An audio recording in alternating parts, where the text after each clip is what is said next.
alegria que damos início a mais um HCB Mais Ciência.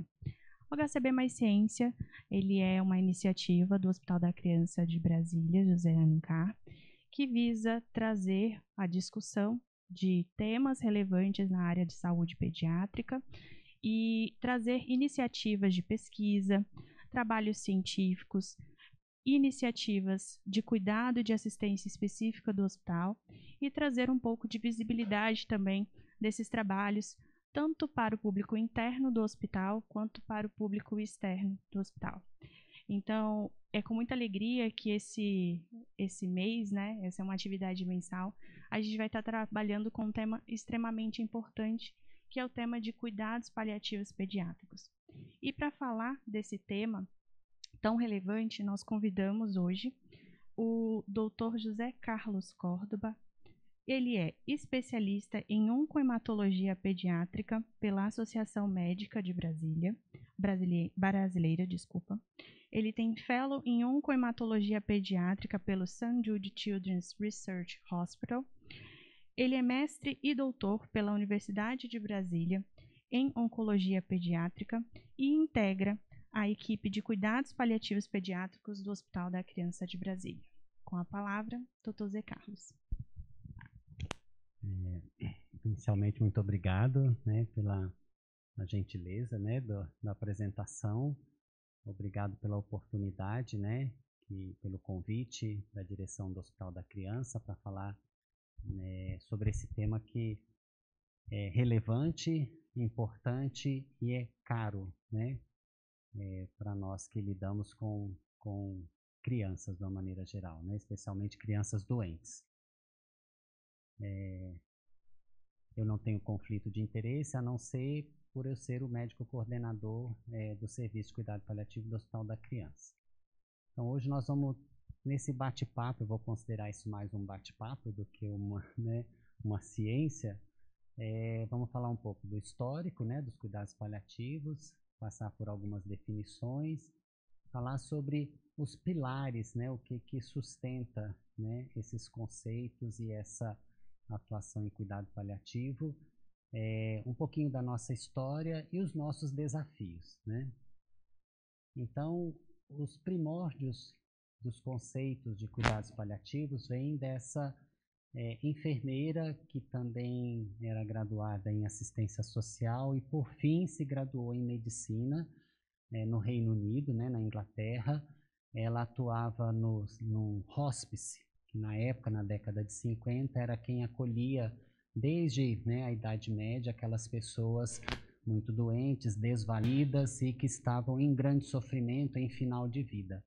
Então, com a atuação dela, ela obteve muitos conhecimentos sobre essa prática de cuidar, né, de cuidar de pessoas que estavam em situação extrema, morrendo e em grande sofrimento, né, para os pacientes que tinham doença incurável. E aí aqui a gente já começa a ter uma certa dicotomia de doença curável versus não curável e um desdobramento em o que é não paliativo e o que é paliativo, como que se o paciente está em paliativo é porque não tem nada mais a ser feito, né?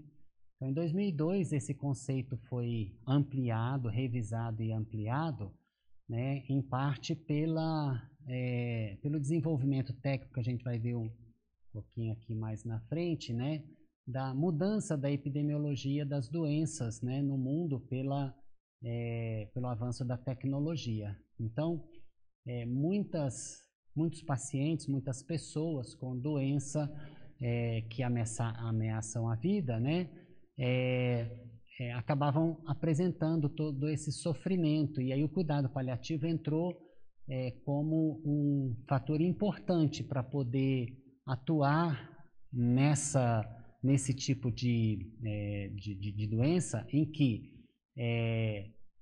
o objetivo era promover a qualidade de vida desses pacientes e também dos seus familiares, né, dessas pessoas que têm doença que ameaçam a continuidade da vida, né, através do alívio do sofrimento e uma identificação precoce. Então, aqui a gente já tem, com essa ampliação da visão de cuidado paliativo, a mudança de terminalidade para doença que ameaça a vida, né? Então, não é toda doença que ameaça vida que o paciente está em terminalidade.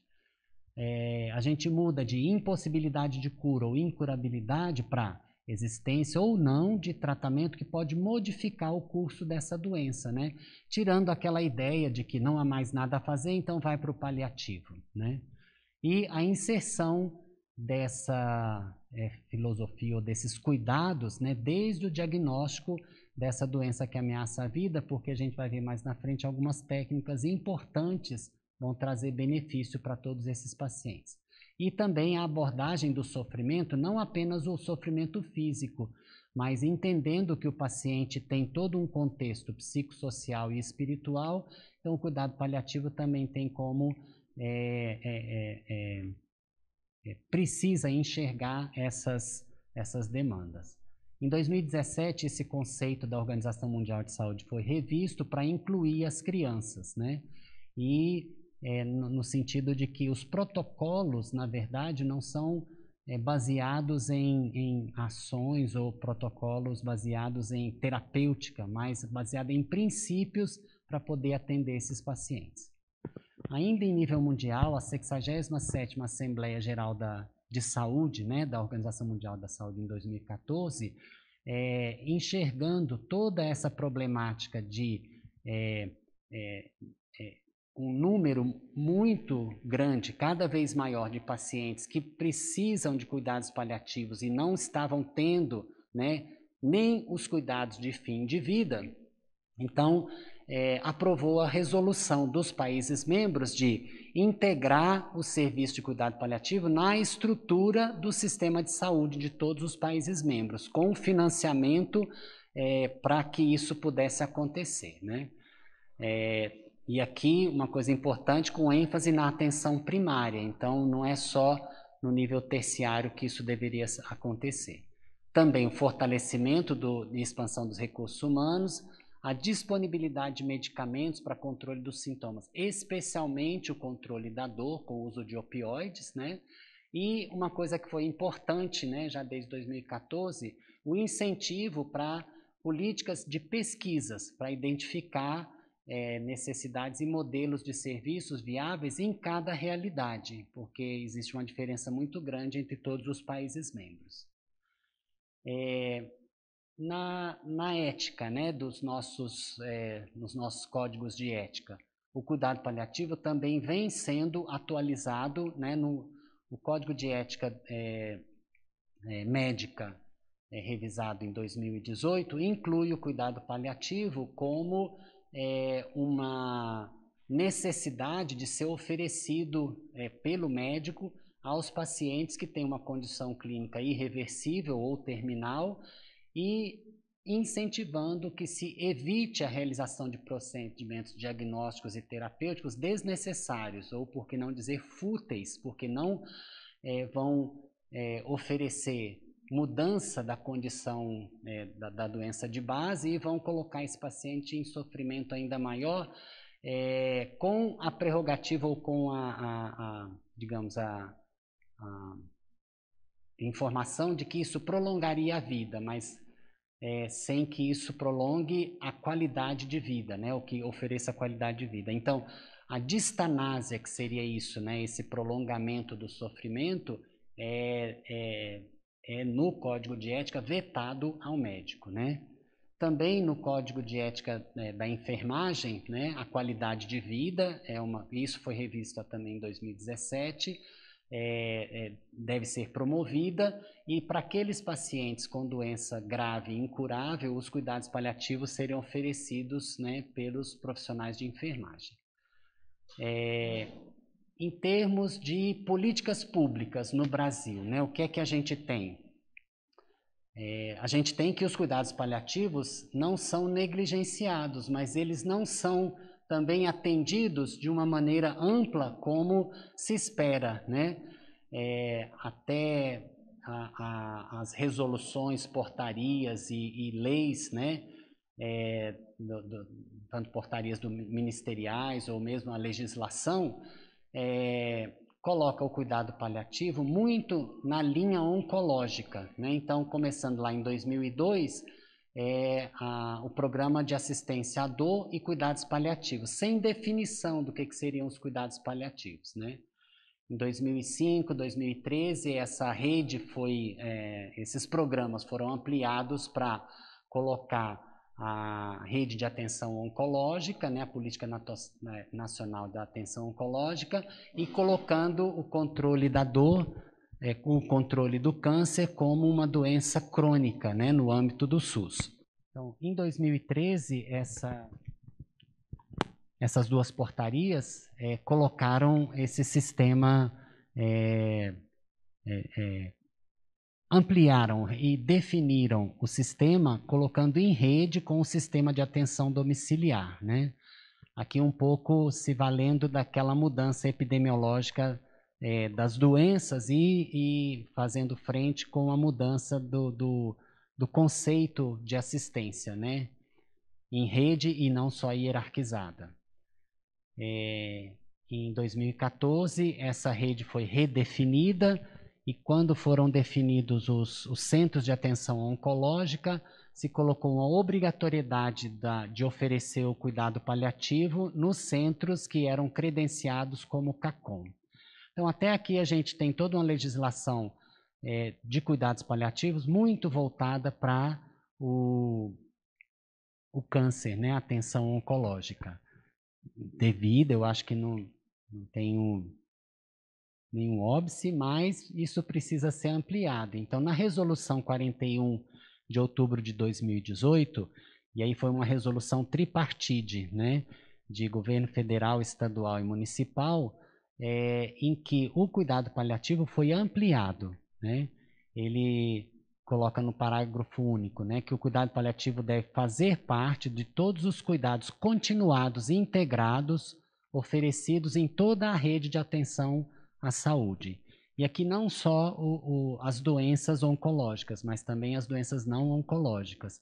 Então, capilarizando, né, esse conceito, porque faz-se necessário, né, que esse tipo de assistência, né, esse tipo de atenção, de cuidado, né, chegue a todos os pacientes que necessitam deles, né?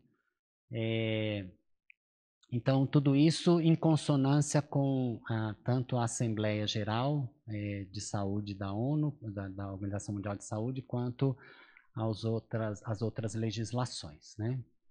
Então, aqui a gente tem um breve histórico de que os cuidados paliativos surgiram, né, lá na Inglaterra na década de 50, muito voltado para cuidado de fim de vida, cuidado de sofrimento de fim de vida. Hoje a gente tem algumas definições mais amplas sobre isso, porque a gente não pode se restringir só a esse momento, né? Porque esse momento requer algumas coisas que precisam ser trabalhadas, consolidadas, muito antes desse final de vida, né? Então, hoje a gente entende cuidado paliativo, né? E isso eu tirei da análise situacional da Academia Nacional de Cuidados Paliativos, né? Mais recente, de 2018. Que os cuidados paliativos no século XXI são entendidos como uma competência que profissionais de saúde desenvolvem para cuidar do sofrimento de pacientes e de seus familiares que enfrentam no curso de toda a doença que ameaça a vida, desde o seu diagnóstico. É uma filosofia de cuidado, mas é também uma técnica específica, não é feito só com, digamos, boa vontade. É necessário treinamento e capacitação, né? Então, envolve competência para cuidar de sintomas que levam a sofrimento, como dor, falta de ar e outros sintomas. E alguns estudos randomizados mostram, inclusive, que pacientes que estão sob esses cuidados específicos, eles vivem mais tempo. E mais do que viver mais tempo, eles têm maior qualidade de vida, né? E alguns outros desdobramentos que a gente vai ver aqui na frente com evidências. Então, além de cuidar dos sintomas físicos, essa equipe, né, ou esses profissionais precisam cuidar também de todos os outros sintomas que envolvem a pessoa, né? Então, sintomas emocionais, né, como medo, ansiedade, também é muito importante no treinamento e na capacitação as estratégias de comunicação. Comunicar más notícias não é fácil, né? A gente não quer falar sobre coisa ruim. O profissional de saúde sofre quando ele tem que falar uma má notícia. Mas isso precisa ser muito bem trabalhado, porque o sofrimento do profissional é de um lado, o do paciente é o que é o foco da nossa atuação. Então, a comunicação precisa ser muito bem trabalhada, tanto tecnicamente quanto com eficácia, né? A eficácia dessa comunicação precisa ser trabalhada, ela tem que ser transparente, né? Ela tem que ser caridosa, né? Então, a comunicação é um dos pilares, né, dessa definição do que é cuidado paliativo no século XXI. Além disso, busca cuidar também da família, não só do paciente, mas a família como uma parte integrante de toda essa pessoa, né? Ela tem uma história, ela tem uma família, né? E tudo isso interfere no desdobramento do que pode ser feito para cuidar do sofrimento dessa pessoa. Então, por isso não é só no físico, né? No emocional, no social, né? no espiritual também, incluindo toda a família. E, por fim, a espiritualidade, né? Porque não pode ser negligenciado que as pessoas têm essa espiritualidade. Não necessariamente religiosidade, mas a espiritualidade, a concepção que o homem é voltado para um futuro, para né, que tem um ser que é superior, criador, etc. E cada um tem a sua religiosidade em relação a isso. Ainda um pouco com as definições, né, nesse quadrinho aqui à esquerda, na tela, a gente vê qual que é o modelo atual concebido. Existem algumas deficiências, mas é o que é mais reconhecido como sendo eficaz de cuidado paliativo. Então, imaginamos que a linha do tempo, né, essa linha horizontal, é o curso da doença. Uma doença diagnosticada, uma doença com risco de vida, né, diagnosticada, ela precisa de tratamento, então precisa de medidas que modifiquem o curso dessa doença, mas já desde esse início é necessário que os cuidados paliativos, com todos aqueles conceitos, né, que a gente viu, seja inserido aqui, para que a gente, quando chega lá na frente, a gente tenha essa família sendo cuidada, esse paciente sendo cuidado, sendo capacitado para tomar as decisões, para poder fazer um planejamento, um plano de cuidados, né? A intensidade de cada um dessas atividades, né, modificadoras da doença ou paliativas, é que vai modificar ao longo do tempo. À medida em que a doença não responde aos tratamentos modificadores, eu vou tendo que intensificar as medidas paliativas, né? De conforto, etc. Até que esse paciente eventualmente chega em final de vida, e se o cuidado paliativo foi trabalhado desde o começo, nesse final de vida, a equipe e o paciente têm um relacionamento tal que as decisões tomadas são compartilhadas e são sempre em benefício do paciente, em defesa do paciente, né? Então, para que isso aconteça de forma eficaz, o cuidado paliativo eficaz, ele precisa de trabalho em equipe, ele não vai cuidar só do final de vida, ele tem que ser desde o começo, né? Com intensidades diferentes, claro, né? A comunicação eficaz e transparente, né, é um requerimento importantíssimo, sempre visando a qualidade de vida e a redução dos custos é uma consequência, né? Mas assim, existem evidências de que isso é um dos pilares, né? A qualidade de vida sob a ótica do paciente e da família, não só sob a ótica do sistema de saúde ou do profissional de saúde, né? O controle de sintomas e a avaliação do sofrimento, porque existe uma certa diferença entre sintoma, né? Por exemplo, dor e sofrimento, né? Me lembro muito de um dos nossos pacientes, né, que estava em cuidado paliativo com um tumor hepático, com bastante limitação de todas as suas atividades, mas ele tinha um papel na família, ele era de zona rural, um papel na família muito importante, porque ele que cuidava da roça com o pai, e ele que cuidava dos irmãos mais novos, né?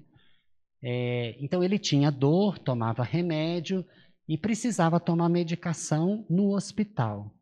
Mas à medida em que as medicações já não tinham mais resultado, digamos assim, não modificavam o curso da doença, esse paciente, assim, isso foi, a gente conseguiu enxergar em reunião de família, com conversa difícil, né, conversa de má notícia, né, abrindo para que o paciente compartilhasse as suas decisões.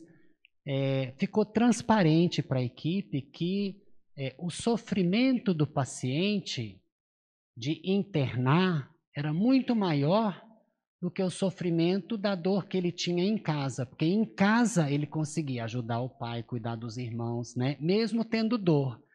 Então, a dor e o sofrimento, né, são coisas que têm intensidades e conceitos diferentes para cada pessoa, né? Para esse paciente, o sofrimento de internar era muito maior do que a dor que ele tinha em casa, né, que ele podia controlar. E aí, com isso, compartilhando essas decisões, foi elaborado um plano, né, em que esse paciente pôde escolher ficar em casa até os últimos dias, né? E na visita de pêsames, né, que a gente fez, então foi organizado tudo para que ele pudesse ter esse final de vida em casa. Teve atendimento do NRAD, a Abrace, né, que é uma parceira de primeira hora, né, em tudo. Ajudou, e esse paciente pôde ter esse final de vida em casa, com sintomas controlados na medida do possível, mas assim o sofrimento dele foi, digamos, acolhido, né? De não internar, de não voltar para o hospital. E na visita de pêsames, a família chamou, assim, expressou isso, né? A gratidão que eles tiveram, porque o menino era grato por ter sido respeitado, de não ter sido internado e pôde ficar em casa. Então, assim, sofrimento, sintoma, né, sintoma, dor ou qualquer que seja, e sofrimento precisam ser muito bem avaliados, porque eles têm dimensões diferentes, né, do ponto de vista médico e do ponto de vista pessoal, né. Então, a abordagem em cuidados paliativos de qualidade, ela precisa ter a dimensão física, a social, a psicológica e a espiritual também. Tudo isso vem concorrendo com essa mudança epidemiológica, né? Esse quadro aqui é do professor Eugênio Vilaça, né? Brilhante, né? Nos seus estudos, nas suas colocações, em que a diminuição da mortalidade precoce, né? A ocorrência de doenças raras, né? Desses pacientes que a tecnologia faz com que eles sobrevivam, né? As doenças crônicas e o envelhecimento mudou a epidemiologia das doenças. Então, o modelo de assistência que a gente tinha nesse triângulo hierarquizado de atenção básica, secundária e terciária não responde mais a essa mudança epidemiológica. Então, é necessário uma adaptação para que a gente faça, atenda a esse tipo de mudança epidemiológica com a construção de redes de atenção, de forma que um paciente com doença complexa, ele tem a sua parte da atenção na saúde básica, no hospital, na saúde terciária, né? Então, essa rede de atenção é que pode atender a essa mudança epidemiológica, né, de alguma forma. Então, nesse quadro aqui embaixo, a gente vê que, assim, essa mudança epidemiológica tem mudado e feito com que as condições crônicas se avolumassem. E as condições crônicas, muitas vezes, são condições que levam a ameaça à vida, então levam a uma condição terminal crônica. Então, aqui o cuidado paliativo precisa ser trabalhado, precisa ser inserido, precisa ser introduzido em toda a atenção da saúde, né? E aqui, nessa última revisão, atualização, na verdade, né, do up-to-date dos cuidados paliativos, né, vem os pilares, né? E aqui eu vou finalizar essa parte da história e dos pilares, né? Então, cuidado paliativo hoje, no século XXI, de qualidade, requer equipe interdisciplinar, né? Porque um único clínico, um único profissional não consegue ter nem expertise, nem tempo suficiente para atender todas essas demandas. Então, o cuidado paliativo é em equipe, né? A equipe necessária, existe uma equipe mínima, que seria o médico, a enfermeira especializada ou não, assistente social, psicólogo e um capelão. Essa é a chamada equipe mínima, né? Mas também o nutricionista, farmacêutico, odontólogo, médico da dor, o psiquiatra devem fazer parte dessa equipe. Um outro pilar importante é a comunicação e o estreitamento das relações, né?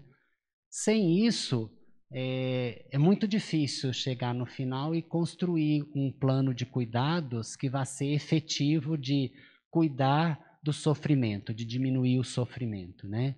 E muitas vezes a gente corre o risco de entrar numa seara de piora de toda a situação e até de desenvolver um luto complicado depois, né? De fazer uma distanásia, de fazer um uso de medidas fúteis, né? Que vão prolongar o sofrimento. Então, a gente precisa entender que essa comunicação precisa ser muito bem qualificada, né? E desde o começo, porque ela leva tempo. Então, um paciente que é admitido em cuidados paliativos já no final de vida, esses pilares aqui muitas vezes são muito enfraquecidos e a gente consegue fazer muito pouco, né?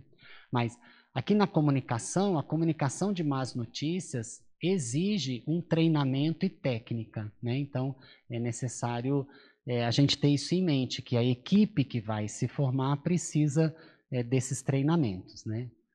E essa comunicação vai ajudar no desenvolvimento do plano de cuidados que precisa ser baseados não mais em chances, né? Chance de sobrevida, né? Ou chance de complicação, mas baseado em objetivos, né?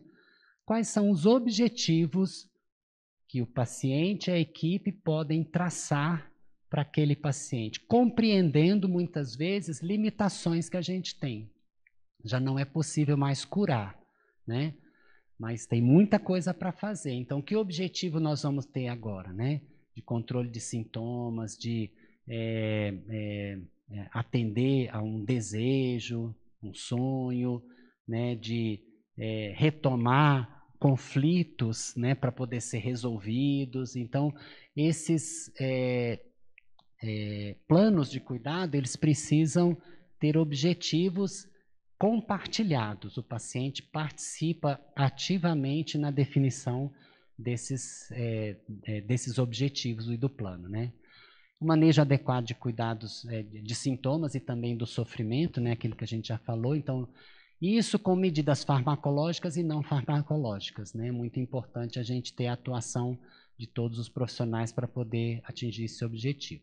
E, claro, o cuidado do fim de vida, né? O cuidado do fim de vida é uma coisa que vem desde os primórdios, né? Do cuidado paliativo. Então, aqui se cuida desse fim de vida se a gente tem, durante todo o curso da doença, o cuidado paliativo inserido de uma maneira mais, digamos assim, mais objetiva, com menos barreiras a serem transpostas, né? Especialmente aquelas da comunicação.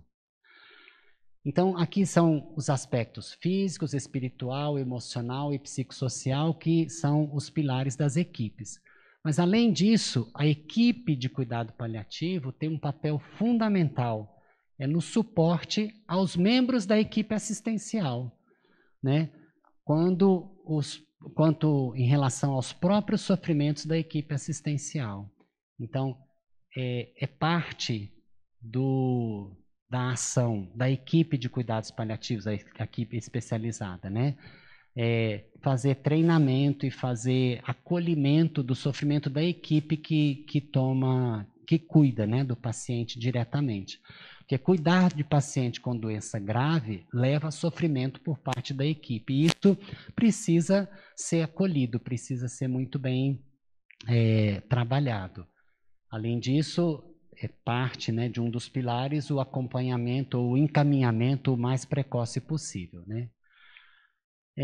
Então, existem muitas evidências, né, mais recentes de vários aspectos de tudo isso que eu falei, de comunicação, né, de sofrimento, de avaliação do sofrimento e tudo. Então, aqui só alguns exemplos de coisas que têm evidência e que, às vezes, a gente pode pensar assim, parece pouco relevante, mas tem uma relevância muito grande porque vai ajudar a construir a atenção, a construir as estratégias para poder aperfeiçoar e melhorar cada vez mais a atenção e os cuidados com esses pacientes, né? Um deles é esse que está aqui à esquerda, que é a comunicação sobre cuidados paliativos em pediatras gerais, né? Então, foi visto que mesmo em serviço onde o cuidado paliativo está bem instalado, bem implantado, os pediatras gerais não falam paliativo para o paciente. Chega lá no final, é que ele vai saber dos conceitos e das possibilidades de cuidado paliativo, né?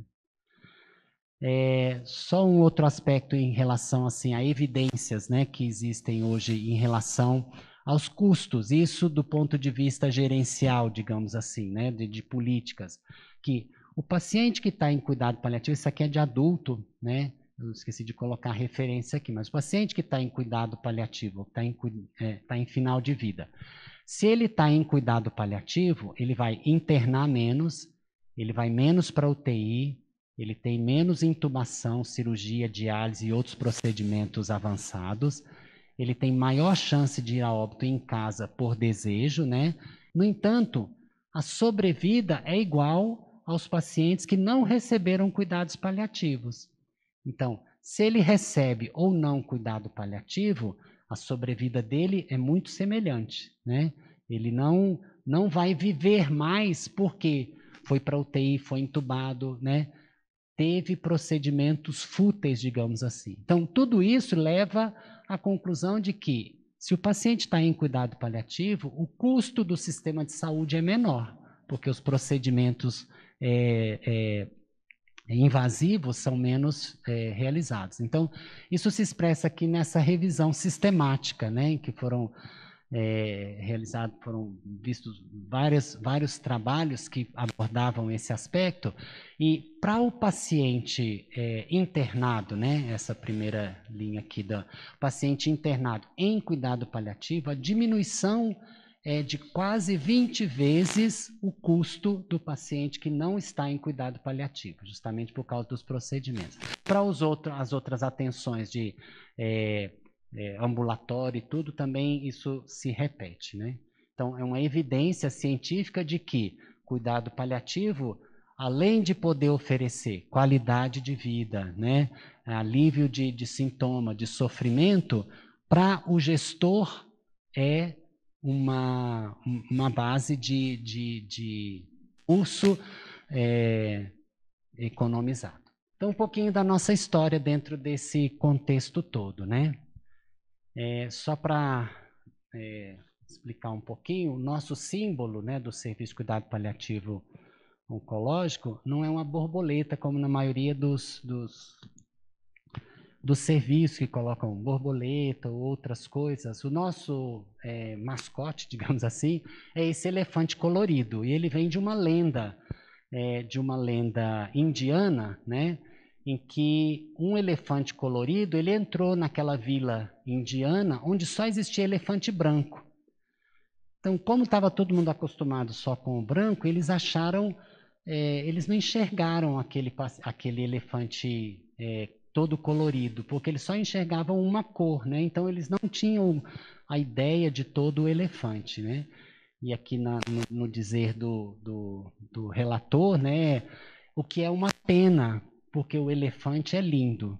Ele é lindo porque ele tem várias cores, ele tem vários profissionais, ele tem vários conhecimentos, ele tem várias atuações, né?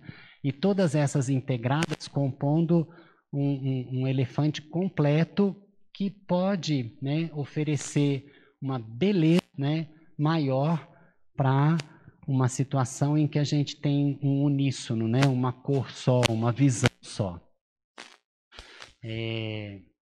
Esse desenho foi feito por um paciente assistido nosso. Ele foi admitido no cuidado paliativo, ele era um artista, ele desenhava. Antes de ir a óbito, ele fez uma exposição para deixar como herança para a mãe dele, né? A Abrace ajudou, graças a Deus ele conseguiu fazer. E aí ele desenhou para a equipe esse elefante colorido, sabendo dessa história do elefante colorido. Ele desenhou e entregou o quadro, ficou de herança, né, para a equipe, dessa beleza de várias cores, né, dos vários profissionais, dos vários aspectos, né, que o cuidado paliativo tem. Em 2008, a Abrace tinha um projeto chamado Projeto William, que atendia as crianças assistidas que tivessem ido a óbito e faziam assistência, né, em torno do óbito.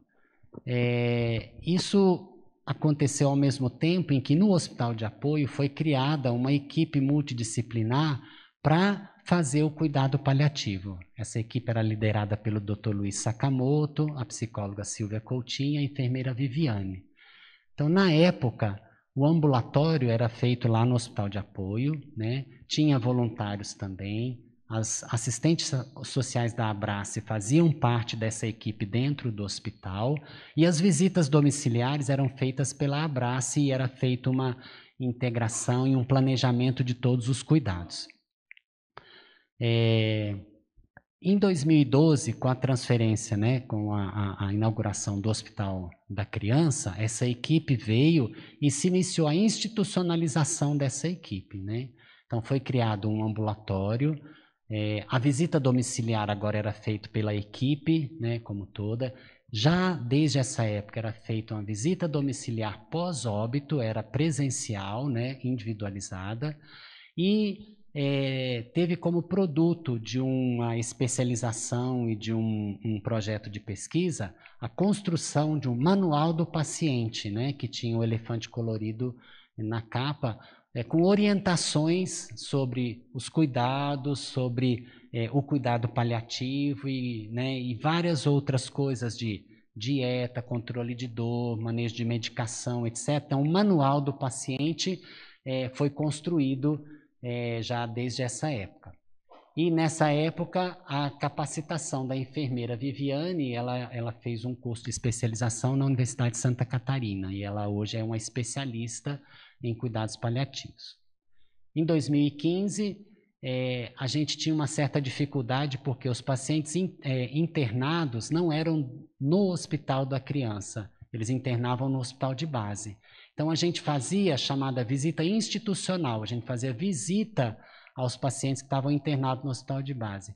E aí a admissão no cuidado paliativo ficava dificultada, porque muitas vezes o paciente era encaminhado quando ele já estava grave, internado, e não tinha como vir ao ambulatório para ser admitido. Então, a gente passou a ampliar a nossa admissão no cuidado paliativo, mesmo fora do ambulatório, que era uma coisa histórica, né? Que era no ambulatório que eram feitas as admissões, porque no ambulatório é que foi construída, né, a consulta interdisciplinar com todos os profissionais da equipe, né? E uma coisa assim bem humanizada, né? Bem legal. Mas aí essa admissão estava sendo dificultada porque o paciente grave não conseguia vir. Em 2016, com a ONA, né, nosso credenciamento na ONA, foi exigido escrever política de cuidado paliativo. E nessa época a gente contribuiu para escrever essa política, só que a gente tinha uma certa dificuldade, porque a internação não era no hospital de base. Então, dentro da política, a parte da internação era fora. Então, ficou uma política voltada só para o cuidado paliativo e basicamente só no ambulatório, né? Em 2017, né, já com a visionária Valdenise, né, vendo que o Hospital da Criança, referência em doenças complexas, né, vendo que as doenças complexas, muitas delas ameaçam a vida, tinham necessidade de ter uma abordagem de cuidados paliativos, né? Então, iniciou-se um grupo de estudo que incluía não só a oncologia, mas outras especialidades, né? Inclusive, alguns profissionais da SESI, a doutora Andréa Nogueira, né? A quem a gente tem uma gratidão muito grande, nos ajudou muito, né, na construção desse grupo de estudos. A pandemia fez o grupo quietar um pouco, mas a gente tem propostas para reativá-lo, né? Mas assim, esse grupo de estudo foi muito importante porque a gente reconheceu a necessidade dentro do Hospital da Criança da gente fazer parte, né, da rede e de assumir esse papel de referência nas doenças complexas e inserir o cuidado paliativo, né? Muito complexo, isso também. Até hoje a gente ainda não tem tudo estabelecido, mas nós conseguimos avançar, a gente vai ver um pouquinho mais da história, né? De forma que em 2018 a ONU já exigiu que os cuidados paliativos não tivessem só uma política, mas que tivessem indicadores, né? E lá fomos nós tentar escrever os indicadores também, ainda só voltados para a oncologia, mas a gente tem alguns indicadores de cuidados paliativos, né, do tempo de permanência, do tempo de fazer a visita domiciliar e tudo, né. Infelizmente a gente não tem tempo para poder mostrar tudo isso, mas a gente tem esses indicadores e a gente tem que montar estratégias quando não são atingidas as metas, né. Nesse mesmo tempo, a nossa enfermeira Janara entrou num curso de pós-graduação e a nossa médica, a doutora Aline, também entrou num curso de especialização em cuidados paliativos. Hoje a enfermeira é especialista, a doutora Aline está concluindo o curso de especialização dela. E toda a equipe pôde fazer parte de um curso de capacitação oferecido pela Câmara Técnica de 90 horas, né, e que ele foi oferecido novamente agora e que foi ampliado. Nesse primeiro curso foi a equipe de cuidado paliativo oncológico e agora foram outros profissionais de outras áreas, né? Doutora Janaína, se não me engano, e tem mais alguns outros que estão fazendo o curso que está em curso, né? Esse segundo curso de capacitação. Então, ao longo da nossa linha de tempo, a gente tem, né? Assim, em 2021 a gente foi chamado para fazer parte da Câmara Técnica, a Janara como titular e eu sou o suplente nessa Câmara Técnica, em que a gente tem discussões e tomadas de decisão para melhorar capacitação e melhorar, ampliar a atenção e os cuidados paliativos em toda a rede, né? No ano de 2020, a gente foi chamado para compor uma comissão de elaboração de protocolo de extubação paliativa, que foi concluída. Então, a instituição tem um protocolo de extubação paliativa e, mais recentemente, um produto da especialização da doutora Aline é o fluxograma de óbito domiciliar, que eu vou falar um pouquinho aqui na frente. Então, aqui só um pouco ainda da nossa história em termos de pesquisa. Já desde o começo, o doutor Luiz Sakamoto teve aprovado um projeto no CNPq com financiamento para avaliação multidimensional e interdisciplinar dos fatores relevantes à eficácia no atendimento de cuidados paliativos em oncologia pediátrica, na realidade socioeconômica e cultural da população brasileira. Isso foi em 2009, né, e concluiu em 2011, antes de vir para o Hospital da Criança. O produto disso foi o curso de especialização da enfermeira Viviane, e o produto dessa especialização foi a construção do manual do paciente. Mais recentemente, a gente teve um projeto aprovado para avaliação dos nossos pacientes, para a gente ter uma avaliação de qual é a nossa epidemiologia, né, de pacientes de cuidados paliativos e quais são as nossas demandas. E para esse projeto, né, que é do perfil dos pacientes e famílias acompanhadas cuidado paliativo no Hospital da Criança, que é um hospital público, né, a gente tem 3 alunas desenvolvendo 3 subprojetos desse grande projeto, né? Isso está em andamento, mas o objetivo é a gente, entendendo a nossa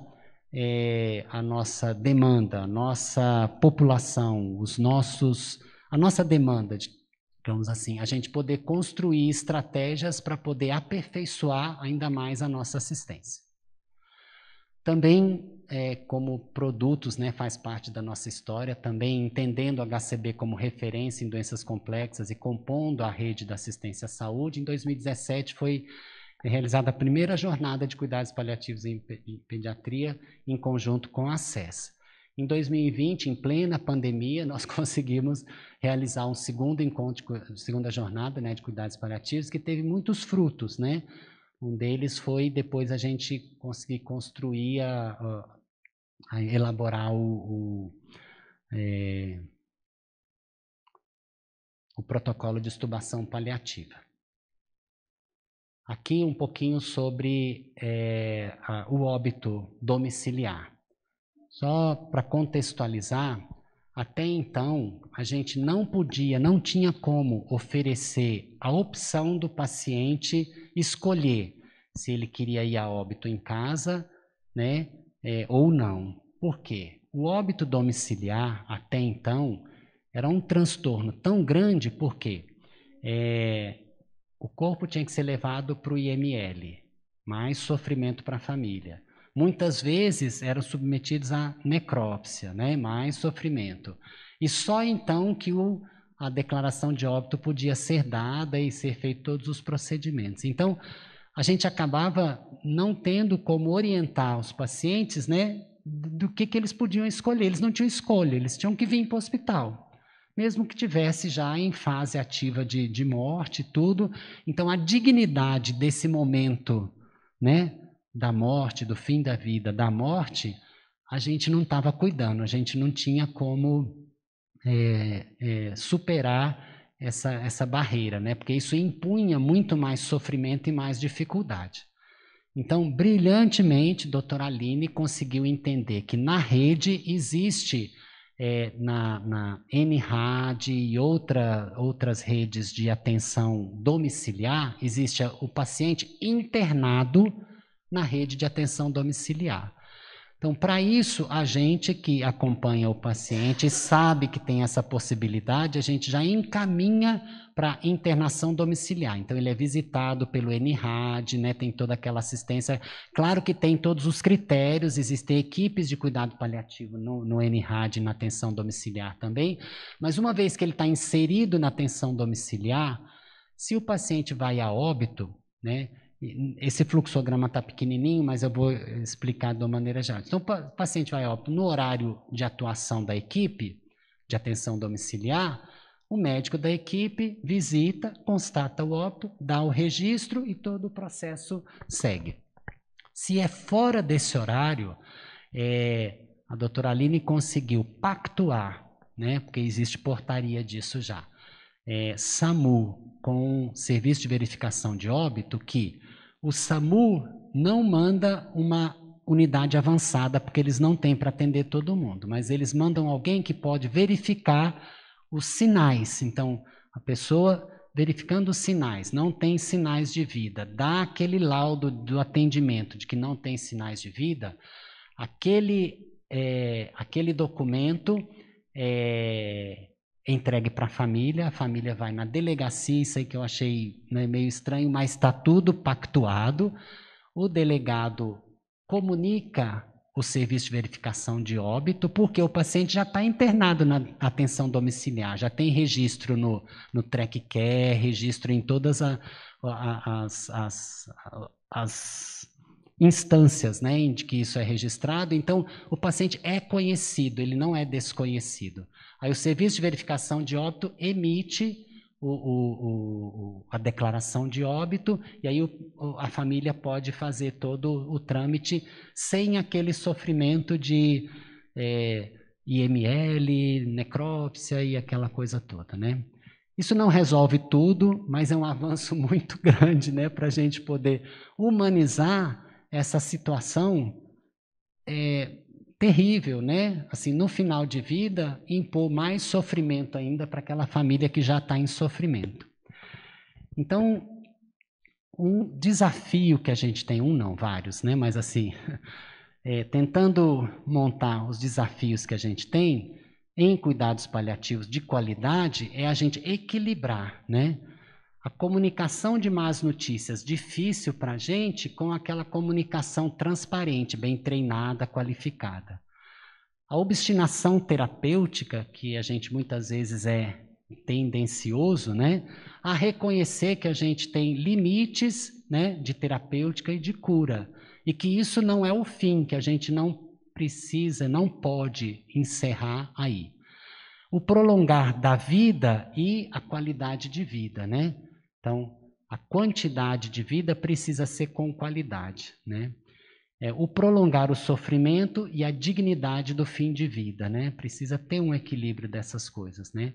E a distanásia com a ortotanásia, né? A gente sabe que no nosso meio ainda existe distanásia, né? E a ortotanásia precisa ser perseguida como um equilíbrio. E para, assim, finalizar e concluir essa nossa apresentação, esse desafio mais recente, né, que a gente pôde avançar, foi a construção da equipe interconsultora de cuidados paliativos. Então, já desde a ONA, a necessidade da gente ampliar os cuidados paliativos para todas as especialidades, né, em que o Hospital da Criança atende, a gente começou a construir, mas a gente se deparou com a dificuldade de construir equipes de referência em todas as especialidades. Impraticável, não tinha como. Então, a gente optou por fazer, na política de cuidado paliativo, manter o cuidado paliativo oncológico do jeito que ele está, porque ele já tem uma história e já tem uma integração, digamos assim, que precisa ainda ser ampliada, mas já tem uma integração. E o cuidado paliativo das doenças não oncológicas serão feitos através da equipe interconsultora, que aqui é só uma demonstração da demanda, né? Mundial, e a gente reconhece isso aqui também, né?